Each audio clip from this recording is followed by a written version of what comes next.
Aryna, congrats on the win. How pleased are you to be able to get that done in 2 sets? Yeah, I'm super happy to finish this match in straight sets.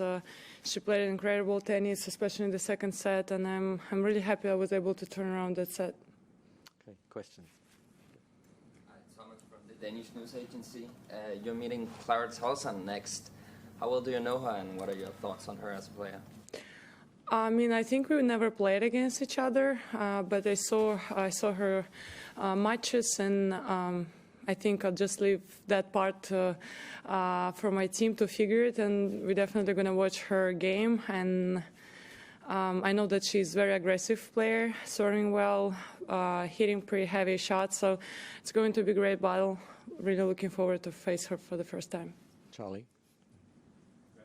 Just wondered, what do you eat before matches? What are your go-tos, and how do you Oh, feel? wow, never actually got asked this question. What do I eat before the matches? So you want to know where my power come from? There is no secret. It's just good genetics. I'm glad I'm so grateful for that, for my family. No, usually I go for. If it's early match, I just stay with the breakfast, and I eat porridge and egg white omelette, and then I have a snack like hour and a half before match, like a protein bar with the coffee. Nothing special. If I have to go for lunch, I stay pretty simple, just to avoid the Roland Garros situation. So I stay with chicken and rice and some salad. And then in the evening, I go for a meat. What did you eat before Roland Garros? Like a day before, I had pretty rare meat, you know. Usually I go for medium well, and I ask for medium well, but I think it wasn't cooked enough. And yeah, I think my stomach didn't like that. And yeah, I felt really bad on the next day. So now I'm making sure that the meat is cooked well, and before the match, nothing really heavy. During? What about during a match? During the match, yeah, I have a bar with me, full of like good carbs and protein and a little bit of fat on it, like a pretty good bar. Same as food, and it's the energy stays pretty long. But yeah, I only go for it if I feel like need it. But usually I'm not eating during the match. I feel so heavy in the stomach. Howard? Now I want to eat. Hi, Aryna. I wanted to ask, what was your thought when you saw you'd be playing at 11 a.m.? And do you like playing early in the day? Do you prefer playing at night or somewhere in between? When I saw I play the first match, I was thinking like, no, it's not going to be full crowded. But then I saw a lot of people out there, and I was so happy. And I mean, I like to play both, you know, like 7 p.m., but not second after men's. I hate it. You can just start at midnight. But also I like the early matches, because if you win, you're done for the day, and you can go, you can chill, you can go shopping probably, because the next day there is no match on the next day, or you can go for a good dinner, you know. So I prefer, I mean, I don't know, I cannot pick which one my favorite. I enjoyed your on-court interview when you talked about the crowd, and I was wondering if you could, how it is, like, you're so beloved here in Australia, but obviously the neutral tennis fan enjoys an upset sometimes. Do you feel kind of betrayed sometimes during the matches that they don't cheer for you? Or? No, I understand. They want to watch a great match, great battle. They want to see probably 3 sets battles, you know. Nobody really interesting seeing 6-love, you know. So I understand that. But and also during the match they show on the TV, how you call it? Always forget. Plakat. Poster. Oh.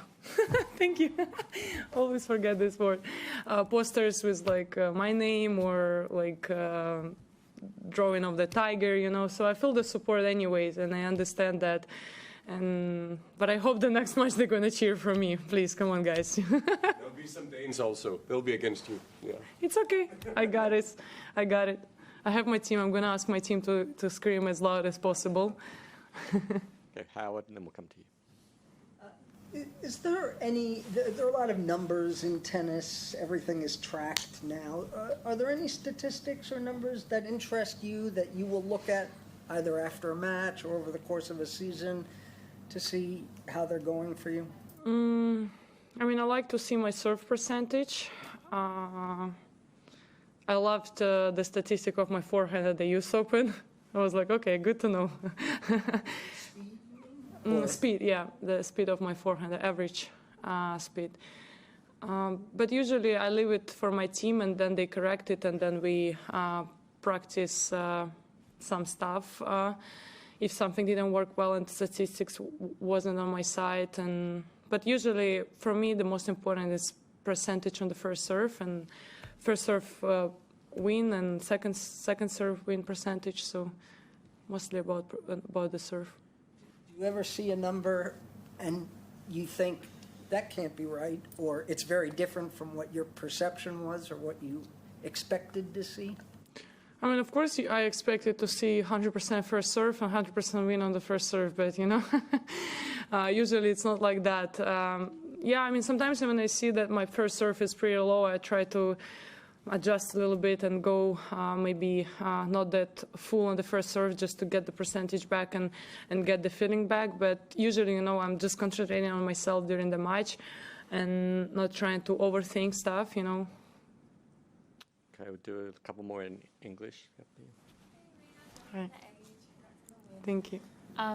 You spoke a bit earlier on in the week about how proud you are to be from Belarus and I guess a bit of sadness there about not having a flag next to your name. I was just wondering if you wanted to expand on that at all or have any reflections on that as it rounds. Well, as I said, I mean, I have no control on that. You know, I cannot just go out there and push someone to have a flag next to my name, whatever the decision it is. I mean, it is how it is. But yeah, as I said, I was always proud to represent Belarus in terms of you know, it's a small country, and I made it from very small country. It's not like I was practicing in the States or in Spain, and I was there, and yeah, I was proud to represent such a small country, and I felt like I was kind of like inspiration for the next generation, and I was kind of like motivating people from there, like tennis athletes, and not having a flag. Once again, it is how it is. If they're going to bring it back, I'm going to be happy. If not, then it's okay. Okay, we'll do two more in English, Charlie, and we'll finish with you at the front. Charlie. You recently changed the agency that looks after commercial interests, that sort of thing. I just wondered if you could kind of talk through the rationale for switching. Well, yeah, it's a tricky question, but I was looking for building my brand and kind of like wanted a little bit more than IMG was served for me, and I wasn't happy with the service, and yeah, there was tension between me and some of the people out there. I'm happy that I was able to finish that chapter of my life, and I'm glad with the new beginning, and I hope to build something bigger than just the momentum deals. Okay, Oscar. Yes, Aryna here, right here. Good to see you again here.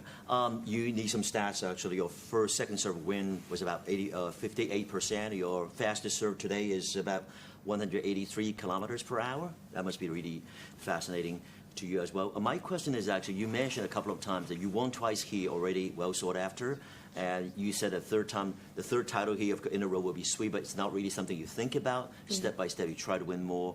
But is it really something in your vision right now, given that, you know, after round two, some of your tough opponents are gone already? What do you make of it? Who is gone? Quite a few. Okay, I mean, oh yeah, I saw she lost. Very sad to see, but listen, it's a slam, you know. Not everyone can handle these emotions, and once again, as you see, there is so many players who's playing really well in these conditions, and And it's not like if they got it means that, okay, it's easy for me. No, it's not. I have to go there. I have to compete. I have to fight. And today's match proved that, girls can go there and just play without any fear and just, without anything to lose. And they can put you in really uncomfortable position. So you have to go out there and fight and compete and show your best. And as you said, I prefer to focus day by day, step by step. And I really enjoy being out there and compete. And this is something I'm focusing on about the first serve speed. I think I was too much into that machine. And in these conditions, probably you're not going to serve your fastest serve because ball's getting pretty heavy. And as when I stopped looking at that, at that statistic, I started serving better, and I was actually serving some heavy serves. So I think I'm not going to look at that, at that statistic anymore, and I'm going to focus step by step, and hopefully I can do really well here.